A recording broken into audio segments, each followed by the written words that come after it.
সেটিংয়ের প্রশ্ন উঠবে, কেউ বলবে যে রাম আর বামের সেটিংয়ের অনেক কথা শোনা যায়, এ তো তৃণমূল এবং বামেদের সেটিং। ইনফ্যাক্ট সেটিংয়ের কথা তুমি এর আগে প্রচারের সময় তুলেছিলে, একেবারে পরিষ্কার তৃণমূলে সম্ভবত সবথেকে স্পর্শকাতর ইস্যু তুলেছিলে প্রতিকূল, সেটা হচ্ছে যে সিন্ডে মডেল। এটা নিয়ে অভ্যন্তরীণ সমীকরণ বারবার নানা রকম জল্পনা শুনেছি, তুমি পরিষ্কার বলেছিলে সিন্ডে মডেল নিয়ে একেবারে স্পষ্ট কটাক্ষ করেছিলে। আমি একবার দেখে নেব সিন্ডে মডেল নিয়ে প্রতিকূল ঠিক কী বলেছিল। সিন্ডেকে তৈরি করতে হবে পশ্চিমবঙ্গের মাটিতে, সিট কম পড়লে যাতে সিন্ডের মতো কেউ একজন থাকে যিনি বিজেপিকে ব্যাকআপ দিতে পারে। আমি ইডি সিবিআইয়ের হাত থেকে তোমাকে বাঁচাবো, তার বদলে তুমি আমাকে কিছু সিট দেবে। আমি পিসি ভাইপোকে ছেড়ে রাখবো, তার বদলে আমাকে লোকসভা নির্বাচনে কিছু সিট চাই। সেটিংয়ের কথা তুমি বলেছিলে, আজকে তোমার বিরুদ্ধে সেটিংয়ের অভিযোগ উঠবে। সুমনদা, তৃণমূল তো বলে যে সিপিএমের সমস্ত ভোট কেটে বিজেপিতে গেছে, বা বিজেপি তো সেটিংয়ের কথা বলে। আচ্ছা, আমি বলেছিলাম যে সিপিএম তৃণমূলের তৃণমূল বিজেপির সেটিং আছে। তৃণমূল বিজেপির সেটিং ভাঙার জন্য মমতা ব্যানার্জি সুপ্রিম কোর্টে চলে গেলেন, আর সিপিএম বিজেপির সেটিং ভাঙার জন্য মোহাম্মদ সেলিম হুমায়ুনের সঙ্গে বৈঠক করতে গেলেন।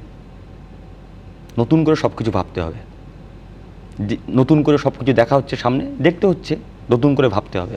তুমি কি বলছো যে হুমায়ুন কবিরের সঙ্গে এই বৈঠক সিপিএমের যে দাবি বা এত বছর ধরে যে স্লোগানগুলো চলে আসছে সাম্প্রদায়িকতার বিরুদ্ধে, সেটাতেও ধাক্কা? শুধু হুমায়ুনের সঙ্গে বৈঠক নয়, জামায়াতের সঙ্গে বৈঠক, এসডিপিআইয়ের সঙ্গে, এসডিপিআইয়ের সভাতে রাজ্য নেতৃত্ব যাওয়া, অনুমতি নিয়ে জেলা সম্পাদকের যাওয়া, জামাতের সঙ্গে কাকাবাবুর ছবির পায়ের তলায় জামাতের সঙ্গে ছবি সোশ্যাল মিডিয়াতে ভাইরাল হচ্ছে।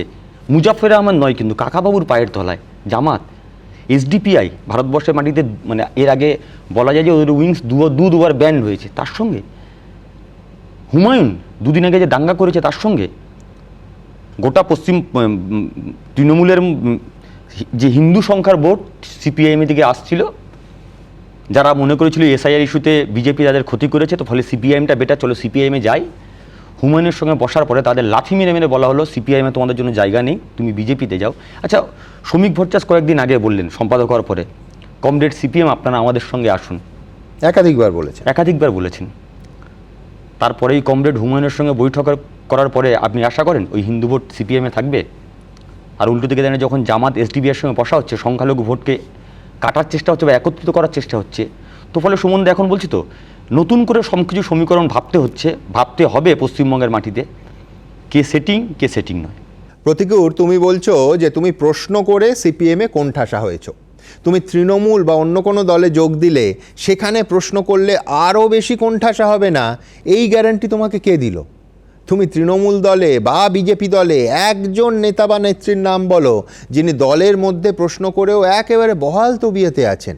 আমি বলছি সংসদীয় রাজনীতিতে আজকালকার রাজনৈতিক দলগুলোর মধ্যে এই রকম উদাহরণ কিন্তু পাবে না। প্রশ্ন করার স্বাধীনতা কোন দলে আছে? আমি বলছি এই একই ভবিষ্যৎ পরের দলগুলোতে তোমার জন্য অপেক্ষা করছে, যদি তুমি এই তোমার প্রশ্ন করার স্বভাবটাকে চালিয়ে যাও, মনে হয় না? সুমনদা, প্রতিটা মানুষের তো একটা মেন্টাল প্রিপারেশন থাকে। আপনি যেমন সাংবাদিক, আপনার কাজ হচ্ছে প্রশ্ন করা, হ্যাঁ, যে ডাক্তার তার কাজ হচ্ছে রুগী দেখা। আপনার মেন্টাল প্রিপারেশন নিয়ে আছে। এখন যদি আপনাকে কোদাল চালাতে দেওয়া হয়, আপনি কি চালাবেন? স্বাভাবিকভাবেই হয়তো চালাবেন, কিন্তু কষ্ট হবে। আমি যখন রাজনীতি করতে আসি, আমার সামনে অনেকগুলো অপশান ছিল। আমি বাম রাজনীতি বেছে নিয়েছিলাম কারণ এখানে গণতন্ত্রের পরিসর ছিল। আমি মাইন্ড সেট আপ নিয়ে এসেছিলাম যে ভাই এখানে প্রশ্ন করা যায়, এখানে তো প্রশ্ন করতে পারিনি। আর উল্টো দিকে আপনি যাদের কথা বলছেন, আমি সেই মাইন্ড সেট আপ নিয়ে যাব, কি প্রশ্ন কোথায় করতে হয় সেটা জেনে যাব। মানে পরের দলে তোমার মাইন্ডসেট থাকবে যে বাবা এখানে বেশি প্রশ্ন করব না, হতে পারে, কিন্তু আমার দৃঢ় বিশ্বাস আমি যে দলেই যাব নিশ্চয়ই প্রশ্ন করার অধিকার আমাকে সেই দল দেবে। এরকম কোনো দলের ভারতবর্ষে তোমার উদাহরণ জানা আছে যে প্রশ্ন করার অধিকারকে ভীষণ স্বাগত জানানো হয়?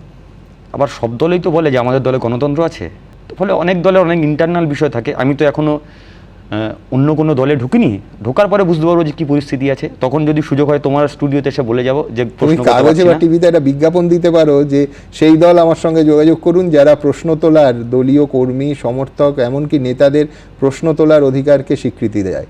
এটা একটা বিজ্ঞাপন দিতে পারো। মদন দা তো তৃণমূলে প্রশ্ন তুলেছে, দিলীপ ঘোষও তো বিজেপিতে প্রশ্ন তুলেছে, এখনো তো বহাল তবিয়তে আছে। তো মদন মিত্র আর দিলীপ ঘোষের দলের মধ্যে অবস্থান কি খুব দারুণ আছে বলে তোমার মনে হয়? সেটা না, বাট প্রশ্ন করছে বহিষ্কার তো হয়নি, বা প্রতিকূল মতো ব্যক্তিগত আক্রমণ তো হতে হয়নি, এটুকু বলছি। ব্যক্তিগত আক্রমণ তোমার কোণঠাসা করতে পারে, আজকের একটু কম স্পেস দিচ্ছে, দুদিন পরে তোমার সুযোগ থাকলে তুমি একটু বেশি স্পেস পাবে, সেটা প্রশ্ন না। কিন্তু ব্যক্তিগত আক্রমণ তো দল থেকে করেনি, বিরোধীরা করতে পারে। সেই মাইন্ডসেট সবার থাকে, কিন্তু দলের অভ্যন্তরে ব্যক্তিগত আক্রমণ। এবিপি আনন্দ, এগিয়ে থাকে, এগিয়ে রাখে।